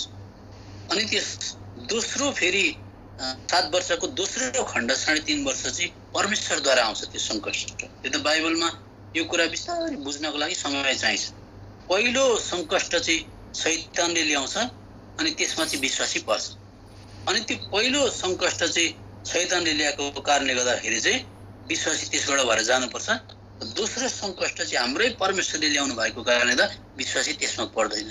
तर कतिजनाको भनाइ छ सङ्कष्टमा पर्दै पर्दैन भन्ने छ। अब सङ्कष्टमा पर्दै पर्दैन भनिसकेपछि अब के भयो, इन्करेजमेन्ट त भयो, तर कस्तो खालको भयो भनेदेखि चाहिँ बाइबलले बताएअनुसार भएन, डायग्नाइज भएन, बिमार चाहिँ डायग्नाइज भएन। अब म तपाईँलाई छोटकरीमा केही कुरा बताउँछु। अब महासङ्कष्टको अगाडि विश्वासीको ऱ्याप्चर हुन्छ कि महासङ्कष्टको पछाडि ऱ्याप्चर हुन्छ भन्दा बाइबलले के भन्छ? बाइबलदेखि माथि चाहिँ संसारको कुनै अगमवक्ता, भविष्यवक्ता जस्तै पत्रस, याकुब, युहन्ना, स्वर्गदूतले फर्केर आयो भने पनि हुँदैन। बाइबलको वचन भनेको चाहिँ त्यो एकदम हाइएस्ट अथोरिटीमा राखेको माथिको वचन। बाइबलले के भन्छ आउनुहोस् त, मत्तीको किताब 24 अध्यायमा विश्वासीको ऱ्याप्चर कहिले हुन्छ भन्छ। अब मत्तीको किताब 24 अध्यायको 29 पद पढ्दाखेरि हेर्नुहोस्, यहाँनिर 21 पदमा किनभने त्यस बेला यस्तो महासङ्कट हुनेछ जो पृथ्वीको सुरुदेखि अहिलेसम्म भएको थिएन, न त फेरि कहिले हुनेछ भन्छ। अनि त्यो महासङ्कट चाहिँ अलिक घटाएको छ भन्छ। अब लामो थियो होला, परमेश्वरले सायद त्यसलाई घटाएर 7 वर्षको मात्रै बनाउनु भयो है। अब त्यो कुरा बताउँदै आइसकेपछि झुट्टा शिक्षाहरू आउँछ, लडाइँका होहल्लाहरू हामीले पहिलेदेखि सुन्दैछौँ, महामारी, अनिकाल, अहिले कोरोना भाइरस इत्यादि सबै कुरा हामी सुन्दै आउँदैछौँ। तर अङ्ग्रेजी बाइबल कसैको छ भने तपाईँले त्यहाँनिर 24 अध्यायको 29 पद पढिदिनुहोस्। कसैको इङ्ग्लिस बाइबल छ भने चाहिँ ल्याउनु पर्छ।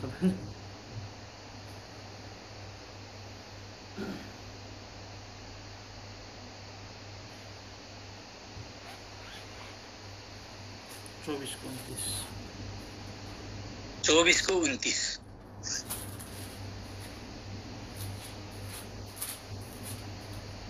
मत्ती 24:29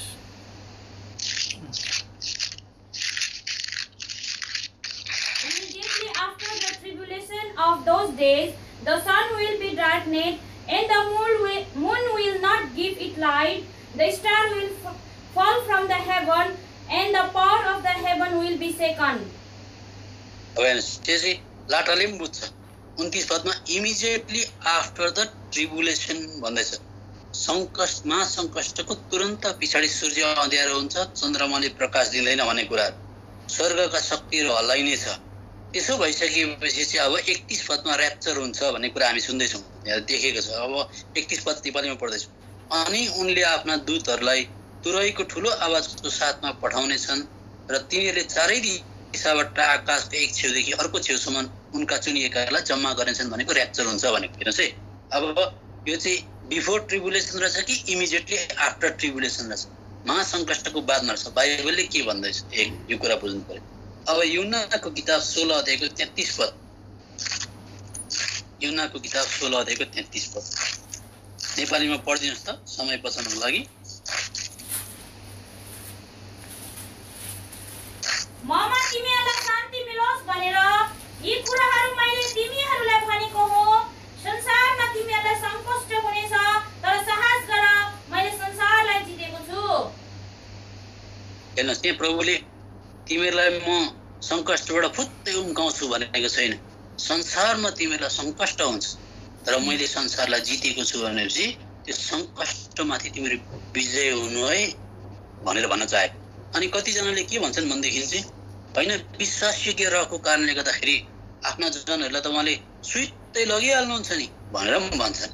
हेर्नुहोस्, बाइबलको कुनै पदले त्यो कुरा पुष्टिकरण गरेन भने चाहिँ जस्तै मेरो बाजे आएर भनोस् मैले पत्याउनु हुँदैन।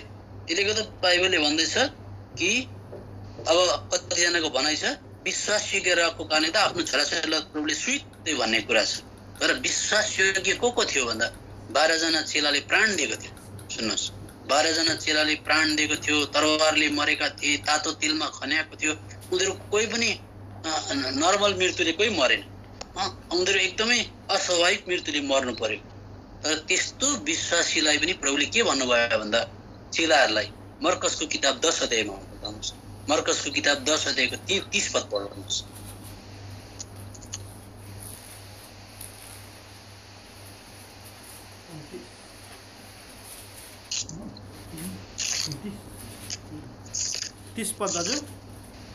हजुर 30। र अहिले यस संसारमा सतावटहरूको साथ 100 गुणा पाउने छैन।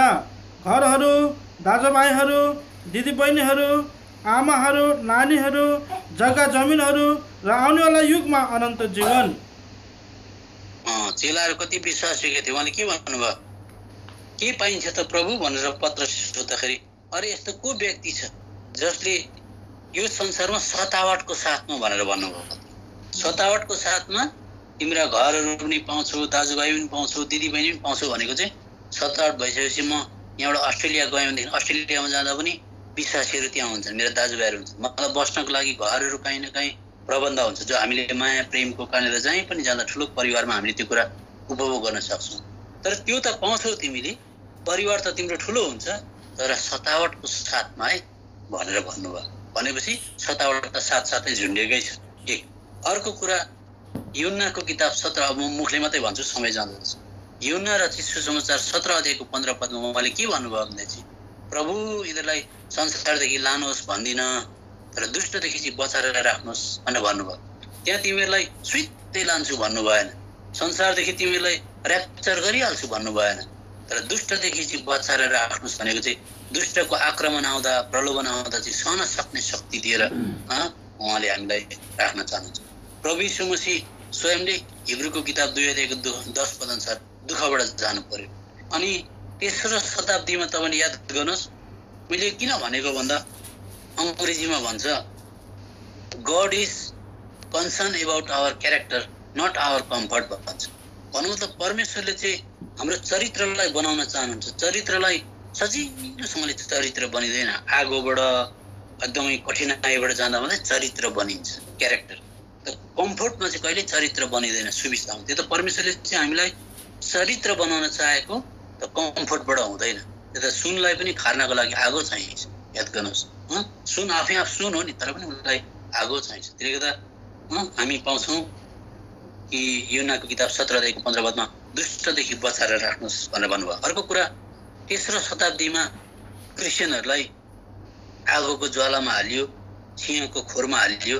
अब त्यही परमेश्वर जसले दानियललाई सिंहको खोरमा पस्दाखेरि सिंहको मुख बन्द गरिदिनु भयो, दानियललाई आगोमा हाल्दाखेरि दानियलको आगोको रापलाई पुरै घटाएर आइसमा उभे जस्तै भयो उनीहरू। केही पनि त्यसको आगोको त्यो प्रतापलाई, टेम्परेचरलाई प्रभुले घटाइदिनु भयो।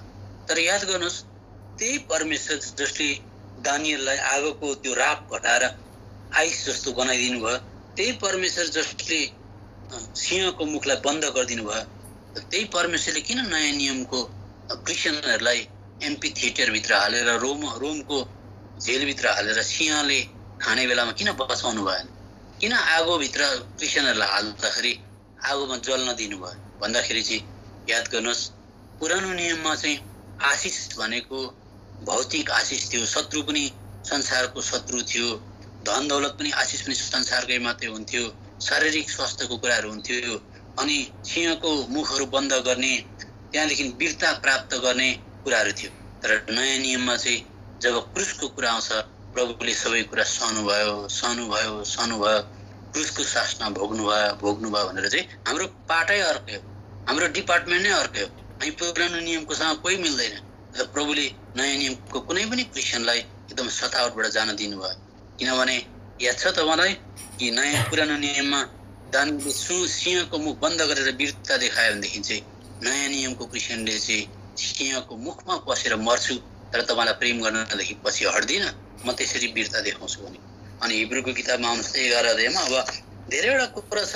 अब यो त जस्ट सुरुवात मात्रै हो, म बताउँदै जान्छु। जसले सतावट हुँदैन, विश्वासीहरू सङ्कष्टमा जाँदैन भन्छ, त्यो धोका हुन्छ भनेर तिमोथीको किताबमा पनि लेखेको छ है। अब हिब्रूको किताब 11 अध्यायमा केही पद पढेर म अहिलेलाई बन्द गर्छु, अनि पछाडि हामी हेरौँला।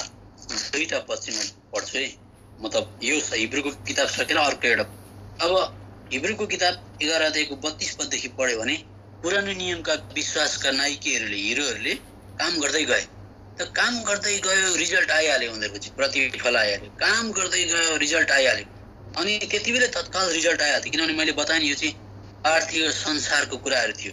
अब गिदनको विषयमा, बारक, समसन, यफ्ता, दाउद, शमूएल भविष्यवक्ताहरूको विषयमा बताउने मसँग समय छैन, जसले विश्वासीद्वारा राज्यहरू बसमा राखे। हेर्नुहोस्, रिजल्ट आइहाल्यो। धार्मिकताको काम गरे, प्रतिज्ञा गरेका कुराहरू प्राप्त गरे, सिंहहरूका मुख बन्द गरे, आगोको प्रचण्डतालाई निभाए, तरबारका धारबाट उम्के, कमजोर अवस्थाबाट बलवान बने, लडाइँमा वीर बने, विदेशीहरूका फौजलाई भगाए। अब 35 पदमा जाँदा चाहिँ अब के भन्छ, स्त्रीहरूले आफ्ना मरेकाहरूलाई जिउँदो पारिएको अवस्थामा प्राप्त गरे भनेर चाहिँ त्यहाँनिर सेमिकोलन लगाएको छ अथवा हाइफन लगाएको छ। त्यहाँदेखि यता चाहिँ नयाँ नियमको कुरा आउँछ। हेर्नुहोस्, अनि अरूले चाहिँ उत्तम बौरी उठाई प्राप्त गरौँ भनेर छुटकारा ग्रहण गरेनन्, तर कुटाई खाई मरे। अनि अरू चाहिँ गिल्ला गरिएर कोर्रा खाएर त्यसमाथि बन्धन र कैदमा परेर जाँचिए। तिनीहरू ढुङ्गाले हानिए, आराले चिरिए, परीक्षामा परे, तरवारले मारिए। तिनीहरू कङ्गाल भए सताउ सधैँ पीडा भोग्दै भेडाका छालाहरू र बाख्राका छालाहरू पहिरी चारैतिर घुमी हिँडे। उनीहरूको रिजल्ट आएन। अहिले पुरानो नियमको त तत्काल रिजल्ट आयो, नयाँ नियमको रिजल्ट आएन। किन भन्दाखेरि उनीहरूले रिजल्ट चाहिँ भविष्यमा पर्खेर बसेका छन्। हामीलाई अहिले रिजल्ट चाहिँदैन, हामीलाई भविष्यमा रिजल्ट थाहा। अब एउटा नमुना बताउँछु। तपाईँ र म कुनै अफिसमा काम गर्छौँ अरे, तर त्यो अफिसले चाहिँ भन्यो अरे तिमी त अहिले नेपालमा अफिसमा काम गर्दैछौ, तिम्रो तनखा चाहिँ तलब चाहिँ म नेपालको दरले दिउँ कि म कुवेतको दरले दिउँ लु भन भन्यो भनेदेखि चाहिँ नेपालको थाप्नुभन्दा त कुवेतकै हिसाबमा थापेको राम्रो हुन्छ, बरु ढिलो थापौँ ल, कुवेतकै दिनार थापौँ कि अब के भन्छ त्यहाँको पैसा। त्यस्तै प्रकारले इन्डियाको पैसा थाप्नुभन्दा डलर थाप्नु राम्रो। त्यस्तै प्रकारले अहिले उनीहरूले रिजल्ट मागेनन्, तर उनीहरूले रिजल्ट चाहिँ भविष्यमा हाम्रो रिजल्ट आउँछ भनेर चाहिँ यस्तो सतावटबाट भएर गए। यो कुरा याद गर्नु पर्यो। त्यसो त तिमोथीको किताबमा आउनुहोस् त, एउटा कुरा बताउँछु म। दोस्रो तिमोथीको किताब 3 अध्यायको 12 पदले भन्छ, हो ख्रिस्ट येशूमा भक्तिपूर्वक जीवन जिउन चाहनेहरू सबै सतावटमा पर्नेछन्। ट्रिबुलेसनबाट जानुपर्छ। त मैले बताएँ अब त्यो ट्रिबुलेसनको 3.5 वर्षको पिरियड डेडलाइन कहाँदेखि सुरु हुन्छ। अब सुन्नुहोस्, अहिले त सारा संसारमाथि क्रिस्चियनलाई एउटै एजेन्डा राखेर एउटै विषय राखेर सतावट आएको छैन। अहिले सतावट पनि धेरै प्रकारको हुन्छ। डोमेस्टिक भन्छ, घरेलु हुन्छ, त्यहाँबाट सिभिक भन्छ, सामाजिक हुन्छ, नेसनल भन्छ, राष्ट्रिय भन्छ, र अन्तर्राष्ट्रिय भनेको इन्टरनेसनल पर्सिक्युसन आउँछ, सतावट आउँछ। अब मलाई लाग्छ, मैले बुझे अनुसार चाहिँ अब यस्तो समय आउँदै आउँदै जान्छ जहाँ पुगिसकेपछि चाहिँ सारा संसारको राज्यलाई एकीकरण गर्नको लागि आज कुनै प्रकारको यस्तो चिप्स जस्तो कुराहरू अथवा कुनै प्रकारको एउटा रुल्स अथवा विधि विधानलाई तय गरिन्छ। त्यति बेला त्यो एउटै सरकारको अधीनमा अथवा एउटै अर्डरको मुनि सबै आउनुपर्ने हुन्छ। जस्तो प्रकाशको किताबमा चिप्स लाउने कुराहरू आउँछ, जसकोमा त्यो चिप्स छैन, किन्न बेच्न पाउँदैन भनेर एउटा डेडलाइन आउँछ। त्यो डेडलाइन आउँदा चाहिँ संसारमा क्रिस्चियन चाहिँ सबैभन्दा अड, सबैभन्दा अर्थोडक्स, सबैभन्दा काम नलाग्ने, सबैभन्दा सरकारको विरोधी, सबैभन्दा पृथ्वी तलमा एउटा घिनलाग्दो जाति देखा पर्छ संसारको नजरमा। यहाँदेखि एउटा डेडलाइन निस्किन्छ। त्यो डेडलाइनदेखि उता चाहिँ 3.5 वर्ष चाहिँ घोर सतावटमा जानुपर्छ। त्यो चाहिँ शैतानले ल्याएको हुन्छ। अनि त्यो शैतानले ल्याएको सतावटमा चाहिँ तपाईँ र म जानुपर्छ। अनि जब 3.5 वर्षको सतावट सकिन्छ त्यति बेला एकदमै कष्टदायक भट्टीबाट जानुपर्छ। अनि त्यति घडी चाहिँ अघि मत्तीको किताब 24 अध्यायले सूर्य अँध्यारो हुन्छ भन्दा चाहिँ प्रकाशको किताब 6 अध्यायमा जाँदाखेरि चाहिँ प्रकाशको किताब पनि सिक्वेन्समा छैन। प्रकाशको किताब 6 अध्यायमा जाँदाखेरि चाहिँ त्यहाँ बुझ्दाखेरि चाहिँ अब अनुग्रहको रहस्य बन्द हुन्छ भनेर लेखेको छ। अनि अनुग्रहको रहस्य जो परमेश्वरले दिनुभएको छ, अनुग्रहको रहस्य भनेको चाहिँ मण्डली अनि ख्राइस्ट भनेको त्यो रहस्य पुरा हुन्छ। अब त्यसले गर्दा त्यो बाइबल पनि सिक्वेन्समा प्रभुले राखिदिनु भएको छ। त्यसलाई मत्तीको किताब 24 अध्याय जस्तै मिलाएर खोजेर पढ्नुपर्छ। तर ठिक अर्डरले पढ्यो भने मात्रै अनि हामी बुझ्छौँ। अब हेर्नुहोस् त, यहाँनिर अब जसले सतावट हुँदैन भन्छ त्यो चाहिँ के हुन्छ अरे। 12 पद हामीले पढ्यौँ, सतावटमा पर्नेछन्। 13 पद, तर दुष्ट मानिसहरू र बहकाउनेहरू धोका दिँदै र धोका खाँदै झन्झन खराब हुँदै जाने। यहाँ पनि डिसेप्सन हुन्छ। त्यसले गर्दा बाइबल त एउटै बाइबल हो, तर पढ्दा किन दुई प्रकारले बुझिन्छ। त्यसले गर्दा यहाँ पनि धोका हुन सक्छ। त्यसले गर्दा अब भविष्यमा हामी हेरौँला। हामीलाई म एउटा कुरा जहिले पनि बताउने गर्छु, स्यालको शिकारमा बाघको हतियार भन्छ। स्यालको शिकारमा बाघको हतियार बोकेको छ भने चाहिँ आउनेवाला कष्टको लागि हामी तयारी हुन्छौँ एकदमै। तर 30 ल्यायो भने पास भइहाल्छ नि भनेर 30 को मात्रै आशा राख्यौँ 100 मा भनेदेखि फेल पनि हुन सकिन्छ। तर किन 30 म 70 ल्याएर देखाउँछु भनेर भनेको छ भने त्यसमा केही नोक्सान छैन। त्यहाँ त भोलिको दिन ठुलो सतावटबाट जानु पर्यो भनेदेखि सनको निम्ति हामी अहिलेदेखि तयारी हुँदैछौँ भने कुनै पनि नराम्रो कुरा होइन। तर होइन हामी त सुइत्तै भनिहाल्यो भनेदेखि धोका हुन सक्छ। किनभने ठुलो अब एउटा कुरा बताउँछु, कोरी टिनबुम भन्ने एउटा लेडी थिइन्। मैले सकेँ अब, किनभने लामो हुन्छ मलाई थाहा छ। कोरी टिनबुम भन्ने एउटा लेडी थिइन्। उनी चाहिँ 1892 सालमा डच भन्ने जग्गामा उनी जन्मिएकी थिइन्। कोरी टिनबुम केटी मान्छे। अनि त्यो 1892 सालमै चाइनामा धेरै यस्ता मिसनरिजहरू गएर काम गरेका थिए। अनि काम गरे चाइनामा धेरै विश्वासीहरू भए। त्यति बेला यो माओ सेतुङको समय आएको थिएन। अनि त्यति बेला चाइना एकदम अहिलेको जस्तो संसारको कुनै कुनामा जस्तो एउटा धर्म नमाने तापनि एउटा शान्तिप्रिय जग्गा थियो। तर अब कोरिटिनबुमको समय 1892 सालमा त्योभन्दा नि कमसेकम 50-60 वर्ष अगाडि त्यहाँनिर मिसनरिजहरू गए, गोराहरू गए, प्रचार गरेपछि धेरैजना विश्वासी भए। अनि उनीहरूले प्रचार गर्दा चाहिँ के भनेछन् भनेदेखि चाहिँ हामीलाई प्रभुले सतावटबाट जान दिनुहुन्न, हामीलाई त प्रभुले सुत्तै सतावटबाट निकालिहाल्नुहुन्छ भनेर शिक्षा दिएको रहेछ। अब यो शिक्षा कहाँबाट आएको भन्दा पूर्वेली देशबाट आएको। पूर्वेली देशमा कहिले सङ्कष्ट परेको छैन। उनीहरू जिन्दगीभरि कहिले उनीहरूले सङ्कष्ट भने बोकेको छैन। उनीहरूको देश नै संसारले राखिन्छ क्रिस्चियन कन्ट्री भन्छ। हेर्नुहोस्, त्यो त हुन त स्वर्गको नजरमा त कुनै कन्ट्री क्रिस्चियन र नन क्रिस्चियन कन्ट्री हुँदैन। संसारको जनसङ्ख्यालाई पापी र उद्धार मुक्ति पाएको दुईटामा छुट्याउनुहुन्छ। परमेश्वरले कहिले पनि क्रिस्चियन कन्ट्री र नन क्रिस्चियन कन्ट्री कहिल्यै हुँदैन। हामीले त्यो नाम दिएको मात्रै हो। अनि पछाडि त्यो प्रचारकहरू फर्केर आए, क्रिस्चियनहरूको बढोत्तरी पनि भयो। पछाडि माओ सेतुङको समय आएछ। अनि माओ सेतुङको समय आउँदा त के भयो, कम्युनिस्ट सरकार आयो। अनि कम्युनिस्ट सरकार आएछ त कम्युनिस्टले एकदमै आउटराइट क्रिस्चियनलाई त धुलो पिठो बनायो, कुट्यो पिर्यो, लाचार बनायो, सबै प्रकारको अत्याचार अन्याय गर्दा त सबै जतिजनाले प्रभुलाई पाएको थिए सबलाई छोडे। उनीहरूले के भनेर छोड्यो भन्दा झुटो रहेछ, हामीलाई त सबै सतावटबाट बचाउँछ भनेको थियो, कष्ट आउँदैन भनेको थियो, कष्ट आयो भनेर सबैजना मान्छे फेरि फर्केर गए। त्यति बेला त्यहाँका मान्छेले लुकी छिपी सूर्यको पूजा गर्थे। अनि सबै मान्छे कम्युनिस्टपट्टि फर्केर गए। तर पछाडि कोरिटिनबुम चाहिँ आज 1892 साल 93 सालतिर उनी जन्मेको त होइन, त्यो सालतिर उनी गइन्। अनि जाँदाखेरि चाहिँ उनले क्रिस्चियन खोजेको त कोही भेटिनन् अरे। उनले पहिलाको रेफरेन्स लिएर गएकी थिइन् को क्रिस्चियन छ। अनि उनी त्यहाँ जाँदा त सबै पास्टरहरू सबै क्रिस्चियनहरू त ब्याकसाइड भएछन्, बाइबल पनि फ्याँकिसकेछन्। उनीहरू आफ्नै फेरि कम्युनिस्ट सरकारमा लागेछ। अनि कोरिटिनबुमले इन्टरभ्यू लिँदाखेरि अन्तर्वार्ता लिँदा किन तिमीहरू फर्केको भन्दा हामीलाई त सतावट आउँदैन भनेको थियो, सतावट आयो, झुटो रहेछ, हामीलाई त कुट्यो पिट्यो, घरविहीन बनायो, त्यसले गर्दा हामी फर्केर गयौँ भनेर फर्केर गयौँ।